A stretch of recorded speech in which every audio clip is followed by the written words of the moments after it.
ಕಾಪಾಡಪ್ಪ ನನ್ನ ಅಡಿಯ, ಕಾಪಾಡು. ಎಲ್ಲರಿಗೂ ಒಂದು ನಿಂದೇ ರಕ್ಷಣೆ, ಎಲ್ಲರಿಗೂ ನಿಂದೇ ರಕ್ಷಣೆ. ಮತ್ತೆ ಅಂತ ತಪ್ಪಾಗಿ ಹೋಯ್ತು. 60 ದಿವಸ ವರ್ಷ ಮಾಡ್ತಿದ್ದು ಈ ವರ್ಷ ಆಗಲ್ಲ.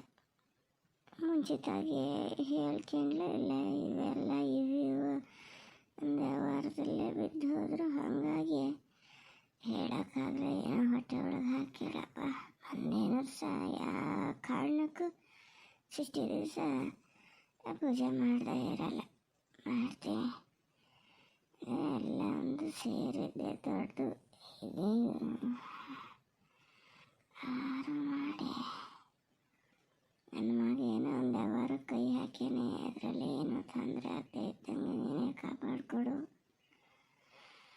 ಮಗಳು ಅವಳಲ್ಲದೆ ಏನೋ ಒಟ್ಟು ಅರ್ಜೆಂಟ್ ಹೋಗಿದೆ ಅಂತ ಅದ್ರ ಕುಡಿಗೂ ಎಲ್ಲ ಒಂದು ಏನೋ ತೊಂದರೆ ಆಗ್ತಿದ್ದಂಗೆ ಕಾಪಾಡ್ಕೊಡಪ್ಪ. ನೋಡೋಣ, ಪಾಪನ ಕೈಲಿ ಹೇಳಕ್ಕೆ ಹೇಳ್ತೀನಿ. ಇನ್ನೊಂದು ಸತಿ ಬಂದಾಗ ಬಂದು ಹಣ್ಣೆರ್ಸೋಗು ಅಂತ ಹೇಳ್ತೀನಿ. ನೋಡೋಣ, ಕಾಪಾಡ್ಕೊಡು. ಮನೇಲಿ ಇವರೊಂದು ಒಂದೊಂದು ಸತಿ ಸಮ ಇರ್ತಾರೆ, ಒಂದೊಂದು ಸತಿ ಹುಚ್ಚಿ ಬಿಡಂಗೆ ಆಡ್ತಿರ್ತಾರೆ. ಅಡಿಕೆ ಕೈಲೆಲ್ಲ ಒಂದು ಯಾವುದು ತೊಂದರೆ ಆಗದೆ ಇದ್ದಂಗೆ ಕಾಪಾಡ್ಕೊಡು. ಆರೋಗ್ಯಕ್ಕೂ ಒಂದೆಂಥ ತೊಂದರೆ ಆಗೋದು ಬೇಡಪ್ಪ. ನಮ್ಮ ಮಕ್ಕಳ ದಿನ ಸ್ಕೂಲಿಗೆ ಬಸ್ಸಲ್ಲಿ ಬರ್ತವೆ. ಏನೇ ಒಂದೂ ಆಪತ್ತು ಬಂದರೂ ನೀನೇ ಕಾಪಾಡಬೇಕು. ನನ್ನ ಸೊಸೆ ವ್ಯಾಪಾರ ಎಂಥದ್ದು ಮಾಡ್ತಾರೆ, ಅದಕ್ಕೂ ಒಂದು ಏನು ತೊಂದರೆ ಆಗದೆ ಇದ್ದಂಗೆ ನೋಡ್ಕೊಳಪ್ಪ. ಮನೆ ಒಳಗೆ ಕರ್ಕೆರಾಗೋದೊಂದು ಬೇಡ, ಅದೊಂದು ಕಮ್ಮಿ ಮಾಡಿಕೊಡು ತಂದೆ. ವರ್ಷ ಸೃಷ್ಟಿಲೇ ಪೂಜೆ ಮಾಡೋರು. ಈ ವರ್ಷ ಯಾವ ಥರದ ಉದ್ಯೋಗನ ಇರೋದು ಜ್ಞಾನ ಇಲ್ಲ. ಕೋಲ್ ಬಿದ್ದು ಹೋಗಕ್ಕೆ ನಂಗೂ ಜ್ಞಾನ ಮರ್ತೋದು. ಒಂದು ಹೋಗಿನಿ ಅಲ್ಲಿ ಆ ಪುಟಪ್ಪರ ಮನೆಯಲ್ಲೇ ಪೂಜೆ ಮಾಡೋದು ನೋಡೀನಿ. ಅಂತೆ ಬಂದು ಹೇಳಿದ್ರಿ ಎಲ್ಲಿ ಅಷ್ಟೊತ್ತಿಗೆ ಫೋನ್ ಮಾಡಿದ್ರೆ ಭಟ್ರು ಸಿಗ್ತಾರ. ಅದೇ ಭಟ್ರು ಹೇಳಿದ್ರು ಬಂದು ಮಾಡಿಕೊಡ್ತಿದ್ರೇನೋ. ವರ್ಷ ಗುಂಡಪ್ಪ ಹೇಳ್ತಿದ್ನಪ್ಪ, ಈ ವರ್ಷ ಅವನಿಗೂ ಏನು ಬಂತು ಕೆಲಸ. ಪಾಪಣ್ಣಗ ಅವನಿಗೂ ಅಷ್ಟಕ್ಕಷ್ಟೇ ಆಗ್ಯದಲ್ಲ, ಹಾಗಾಗಿ ಅವನು ಇದು ಮಾಡಲ. ಈಗ ಕಾಣ್ಬಾರ್ದ ಅವನ ಕೈ ತಂದಿಟ್ಟು ಹೋಗ್ಯಾನೆ, ಬರ್ತಿಕ್ಕಿಲ್ಲ. ಅವ್ನು ಹಿಡ್ದು ಬರ್ತಿದ್ದಪ್ಪ, ಅದು ಬರಲ. ಶೇಖರ್ಗೆ ಹೇಳಿನಿ ಕೂರ್ದಿ ಅಂದು ಬಂದಾಗ ಅವನ ಕೈ ಇಟ್ಟು ಎತ್ಲಾಗ ಹೋತಪ್ಪ. ಒಬ್ಬರು ಏನು ನಿಚ್ಚಲ್ಲಿ ನೀರು ಕುಡಿಯಲ್ಲ. ಏನಂತಾರ ಮಾಡ್ಕೊಳ್ಳಿ. ನಾಗಪ್ಪ ಎಲ್ಲರೂ ಗೊತ್ತು ನನ್ನ ಮಗಳು ಒಬ್ಬಳಲ್ಲಿ ದೂರದಲ್ಲದೆ ಏನೋ ತೊಂದರೆ ಆಗ್ತಿದ್ದಂಗೆ ನೋಡ್ಕೇಳಪ್ಪ. ಏನಿದಾತೋ ಮಗಳೊಂದು ಹಂಗಾಗಿದೆ, ಸಮ ಆಗ್ತದೆ ಅಂತಾರಪ್ಪ. ಏನೇನೆ 1 ಗಂಟೆ ಮಾಡ್ಸಾಕು ಅಂತ ಹೇಳ್ಕೆ ಅಂತ ಆಸತಿ ಬಂದಾಗ ಹೇಳಿನಿ, ಮಾಡ್ಸಾಕ್ತದೆ. ಅದೇನು ಅಲ್ಲ ಅನ್ನಲ್ಲ, ಯಾರು ಮಾಡಿಸ್ಲ ಇನ್ನು. ಮಾಡೀಗ ಅದ್ರ ಕೈಲಿ 500 ರೂಪಾಯಿ ಕೊಡ್ಸೀನಿ. ಇದು ದೇವಸ್ಥಾನ ಮಾಡೋಕ್ಕೆ ಒಂದೇ ಹೇಳಿನಿ, ಗಂಟೆ ಮಾಡಿಸ್ಕಿ ಬಂದು ಹಾಕು ಅಂತ. ಹಾಕ್ತದೆ, ಅದೇನಲ್ಲ ಅನ್ನಲ್ಲ. ಏನೋ ಅದ್ರ ಮಗಳದೊಂದು ಕಾಲು ಸಮ ಆದರೆ ಯಾರೋ ಡಾಕ್ಟ್ರ್ ಹತ್ರ ಕರ್ಕೊಂಡು ಹೋಗ್ಯಾರಂತೆ. ಆತದೆ ಅಂದರಂತೆ. ಯಾವ ಡಾಕ್ಟ್ರು ಅಂಥದ್ಕಿಂತ ನೀನು ಮನಸ್ಸು ಮಾಡಬೇಕು. ಏನೋ ಅವಾಗೊಂದು ಗೊತ್ತಿಲ್ಲದೆ ತಪ್ಪು ಮಾಡಿದೆ ಹಂಗಂತೇಳಿ ಎಂತ ಮಾಡೋಕ್ಕಾಗ್ತದೆ. ಆದರೆ ಇನ್ನು ಮುಂದೆ ಆಗೋದನ್ನ ನೋಡ್ಬೇಕಲ್ಲ. ಏನೋ ಅದಕ್ಕೆಲ್ಲ ಅನುಕೂಲ ಮಾಡಿಕೊಡು. ನಮ್ಮ ಪಾಪಣ್ಣ ಎಂಥದ್ದು ಒಂದು ಇದು ಮಾಡ್ತಾ ಇದ್ದಾನೆ, ತೊಂದರೆ ಆದಿದ್ದಂಗೆ ನೋಡ್ತೀರಪ್ಪ. ಏನೆಲ್ಲ ಕಡೆ ತೋಟಕ್ಕೆ ರೋಗ ಬಂದದೆ ಅಂತಾರೆ. ಇದ್ದಿದ್ರಲ್ಲಿ ನಮ್ಮದೇ ಅಡ್ಡಿಲ್ಲ ಅಂತಾರಪ್ಪ. ನೋಡ್ಬೇಕು. ಅಲ್ಲ ಪಾರ್ವತಿ, ಒಟ್ಟೊತ್ತಿಂದ ನೋಡ್ತಿದ್ದೀನಿ, ಕಣ್ಣು ಮುಚ್ಕೊಂಡಿದ್ದಿಲ್ಲ. ಏನು ಕುಗುರ್ತಿದ್ದೀಯೇನೆ ಅಲ್ಲಯ್ಯ? ಕಾಣ್ಬೇಡ ಮಾರತಿ. ನೀವೊಬ್ರ ಮಾರ ಅತ್ಲಾಗೆ ಗನಗನ ಕೈ ಮುಗಿಯಕ್ಕ ಬಿಡಲ್ಲ. ನಿಮ್ಗೆ ಎಂತ ಆತದ ಹಂಗಾರೆ? ಮನೇಲೊಂದು ಚಳ್ಚು ಸುತ್ತ ಅಷ್ಟೊತ್ತಿಗೂ ಹಿಂಗೆ ಮಾಡ್ತಿರ್ತೀರಿ. ಎಲ್ಲಿ ಬಂದು ಬರೋದೇ ಬಂದಿವಂತೆ ಇದ್ದಷ್ಟು ತಂದು ದೇವ್ರ ಹತ್ರ ಬೇಡ್ಕಿಣ ಕೊಡ್ದ. ಕೈ ಮುಗೀರಿ, ಕೈ ಮುಕ್ಕೊಂಡಿರಿ. ಎಂತಕ್ಕೆ? ಸುಮ್ಮನೆ ಒಂದು ನ್ಯಾಮಕ್ಕೆ ಮಾತು ಬೇರೆ ಆಡ್ತಿದ್ದೀರಿ. ಸರಿಯಾಗಿ ಹೇಳಿದ್ರಿ ನೋಡಿ. ದೇವ್ರ ಮುಂದೆ ನಿಂತಾಗ ಕೈ ಮುಗಿದು ಪ್ರಾರ್ಥನೆ ಮಾಡ್ಕೋಬೇಕು. ನಮಗೂ ಪೂಜೆ ಮಾಡೋಕ್ಕೆ ಅನುಕೂಲ ಆಗತ್ತೆ.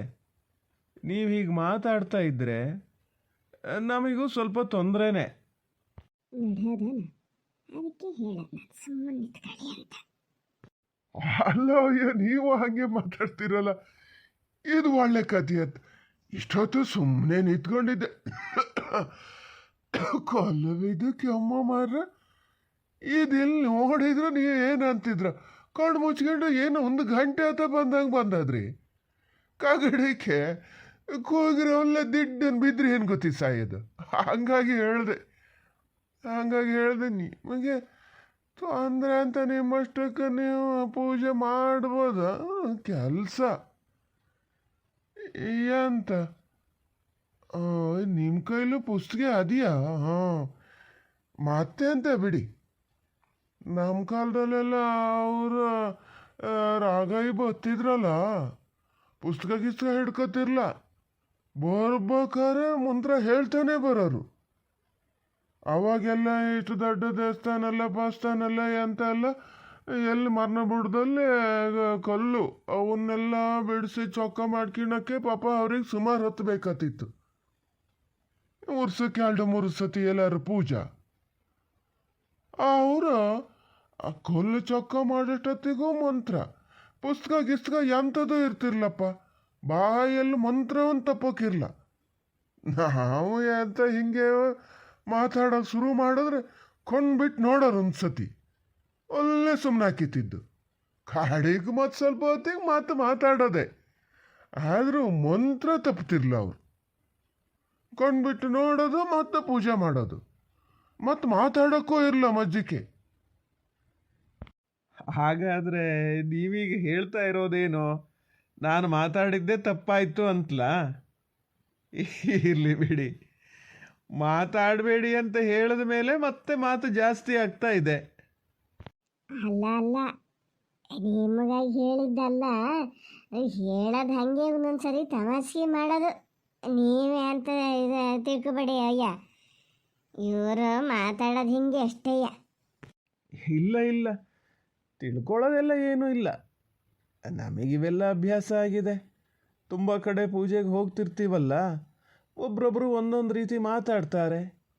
ಅವರವರ ತಿಳುವಳಿಕೆ ಅಂದ್ಕೋತೀವಿ, ಸುಮ್ಮನೆ ಇರ್ತೀವಿ ಅಷ್ಟೇ. ಹೇಳಬೇಕು ಅಂದರೆ ಈಗ ಇವ್ರು ಹೇಳಿದ್ರಲ್ಲೂ ತಪ್ಪೇನೂ ಇಲ್ಲ.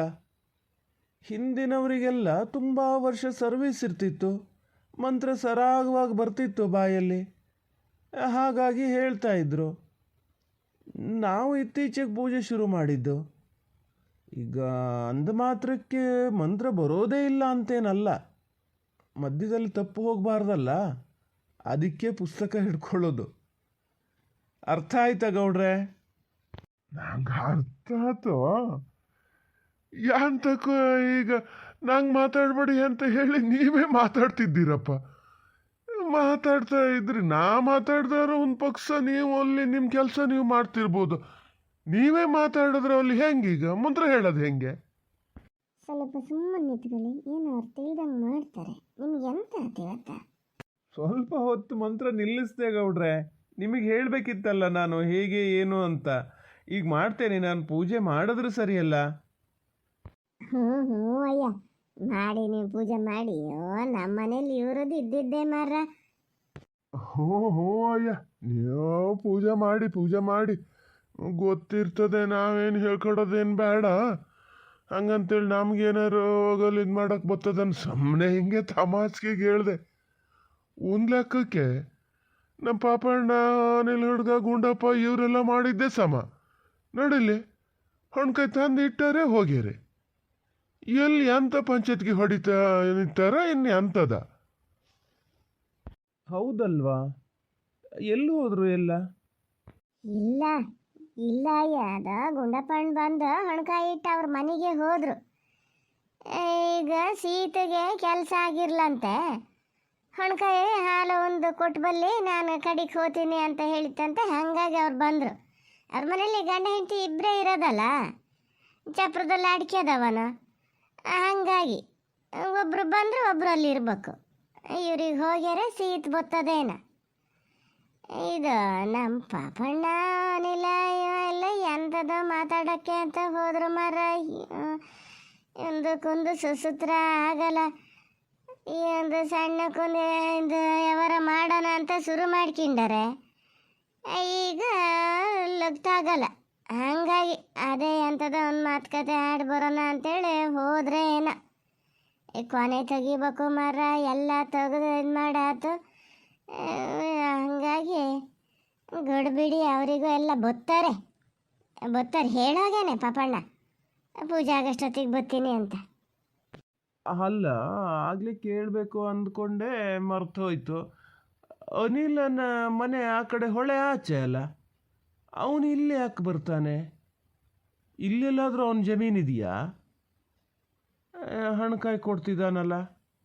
ಇಲ್ಲ ಇಲ್ಲ, ಅವನ ಜಮೀನಿಲ್ಲ, ವ್ಯವಹಾರ ಮಾಡ್ತಾನಲ್ಲ, ವ್ಯವಹಾರದಲ್ಲಿ ಏನೋ ಒಂದು ತೊಂದರೆ ಆಗಬಾರ್ದು ಅಂತ ಬೇಡ್ಕಿಣಕ್ಕಷ್ಟೇಯ. ಆ ಲೆಕ್ಕದಲ್ಲೇ ಒಂದು ಹಣ್ಕಾಯಿ ಕೊಡ್ತಾ ಇದ್ದಾರೆ 3 ಜನ. ಗಾನಾಗೊಂಚೂರು ಬೇಡ್ಕೇಳಿ ಭಟ್ರೆ ಎಲ್ಲ ಒಳ್ಳೇದಾಗಲಿ ಅಂತ. ಬತ್ತಾರೋ ಮಂದಿ ಹೇಳಿದ್ರೆ ಆತಿತ್ತು, ಹೇಳಿ ಹೋಗ್ತಾರನೋ. ವ್ಯವಹಾರನ? ಏನು ವ್ಯವಹಾರ? ವ್ಯವಹಾರ ಅಂದರೆ ಮತ್ತೆಂತ ಅಲ್ಲ ಭಟ್ರೆ, ಇದು ರಘುವೀರಣ್ಣ ಅದಾರಲ್ಲ, ಅವ್ರ ತೋಟದ್ದು ಚೈಣಿ ಹಿಡ್ಕೊಂಡಾರೆ ಈ ಸತಿ. ನಮ್ಮ ಪಾಪಣ್ಣ ಅವನಿಲ್ಲ, ಇವರ ಶೇಖರಣ್ಣನ ಮಗ ಹೆಸ್ರು ಕೋಲ್ ಬಿದ್ದು ಹೋಗಿದ್ದು ಬಾಯಿಗೆ ಬರಲ್ಲ ಮರ, ಚೋಟು ಅಂತ ಹೇಳಿ ಅದೇ ಆಗಿದೆ. 3 ಜನ ಇದು ಮಾಡ್ಯಾರೆ. ಅದರಲ್ಲೇ ಒಂದು ಏನು ತೊಂದರೆ ಬರಬಾರ್ದು ಅಂತ ಬೇಡ್ಕೊಳ್ಳೋದಷ್ಟೇ. ತೊಂದರೆ ಬರೆದಿದ್ರು ಸಾಕು ಮರ. ಇವು ಈ ಮಳೆ ಇದು ನೋಡಿದ್ರೆ ಅಡಿಕೆ ಕೊಯ್ಲು ಹೆಂಗೆ ಆಗ್ತದೇನೋ ಅಂತ ಕಾಣ್ತದೆ. ಓ, ಅದಕ್ಕೆ ರೆಡಿ ಮಾಡಿದ್ದ ಅಲ್ಲಿ ನೀವು ಅಡಿಕೆ ಸುಲಿಯೋದನ್ನೆಲ್ಲ ಹೊಸದಾಗಿ ಈ ಥರ ಮಾಡಿದಾರಲ್ಲ ಅಂತ ಯೋಚನೆ ಮಾಡಿದೆ. ಇವರಿಗಾಗೋ ಅಡಿಕೆಗೆ ಇಷ್ಟೆಲ್ಲ ಯಾಕೆ ಬೇಕು ಅಂತ. ಸರಿ, ವ್ಯವಹಾರ ದೊಡ್ಡ ವ್ಯವಹಾರನೇ, ಗೌಡ್ರು ಹೇಳಿದ್ದೇನು ಸುಳ್ಳೇನಲ್ಲ. ಹಾಗೆ ಬಂದು ಅವರಿಗೆ 70-80 ಕ್ವಿಂಟಲ್ ಅಡಿಕೆ ಆಗಲ್ಲೇನ್ರಿ? ಹ್ಞೂ ಆಗ್ತದೆ. ಮೊದಲಾತಿತ್ತು, ಈಗ ಸ್ವಲ್ಪ ಕಡಿಮೆ ಆಗ್ಯದಂತೆ. ಹೆಚ್ಚಂದರೆ ಈ ಸಗಿ ಒಂದು 50-60 ಕ್ವಿಂಟಲ್ ಅಡಿಕೆ ಆಗ್ಬೋದು ಅಂತಾರಪ್ಪ. ನೋಡ್ಬೇಕಿನ್ನು. ಇಲ್ಲ ಭಟ್ರೆ, ಹಂಗೇನಿಲ್ಲ. ಇದು ಹೇಳಿದ್ರೆ ಸುಲಭಕ್ಕೇನಿಲ್ಲ. ಹಳೆ ಮರ್ನಲ್ಲಿ ಭಾಳ ಕೊನೆ ಇಲ್ಲ, ಕೆಲವೊಂದ್ರಲ್ಲಿ ಒಂದು ಇಲ್ಲ. ಹೋಗಿ ನೋಡ್ಕಿ ಬಂದೆ.